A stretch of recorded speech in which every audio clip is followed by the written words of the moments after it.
जब कोई भी व्यक्ति एक कंट्री से दूसरे कंट्री को जाता है तो उसको इंटरनेशनल माइग्रेशन कहते हैं। कोई भी व्यक्ति इंटरनेशनल माइग्रेशन तभी करता है जब उसे कम समय में ज्यादा पैसा को कमाना होता है, जिसको इंग्लिश में क्विक मनी कहते हैं। रिसेंटली इसके लिए दो प्रोसेस है, पहला है पासपोर्ट और दूसरा है वीजा।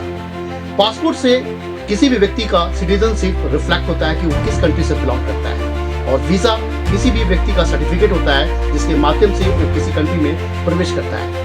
रिसेंटली एक वीजा न्यूज में है यूएस का, जिसका नाम है H1B वीजा। H1B वीजा होता क्या है? एक्चुअली ये वीजा जो होता है दो लोग को इशू किया जाता है, आईटी प्रोफेशनल और डॉक्टर्स को। इस वीजा के लिए यूएस गवर्नमेंट कुछ चार्ज करती है जो अराउंड 6 से लेकर 9 लाख के बीच में होता है। बाकी रिसेंटली यूएस गवर्नमेंट ने इस वीजा का फीस जो है बढ़ाकर 88 लाख रुपीज कर दी है। इसका सबसे बड़ा इम्पैक्ट ये पड़ा है कि जो वीजा होती है यूएस गवर्नमेंट अपने मल्टीनेशनल कंपनियों को डिस्ट्रीब्यूट कर देती है, और मल्टीनेशनल कंपनी जो होते हैं इसी प्रोसेस के द्वारा लोगों को अपने कंट्री में इन्वाइट करते हैं। अब इसका इम्पैक्ट ये होगा कि मल्टीनेशनल कंपनी है उन्हीं लोगों को इन्वाइट करेगी जो उनके लिए बहुत ही इंपॉर्टेंस रखते हैं, और इससे क्या होता है कि जो 72% इस वीजा का यूज जो है इंडियन के द्वारा किया जाता है, उसके इंडियन के ऊपर इसका नेगेटिव इम्पैक्ट पड़ सकता है।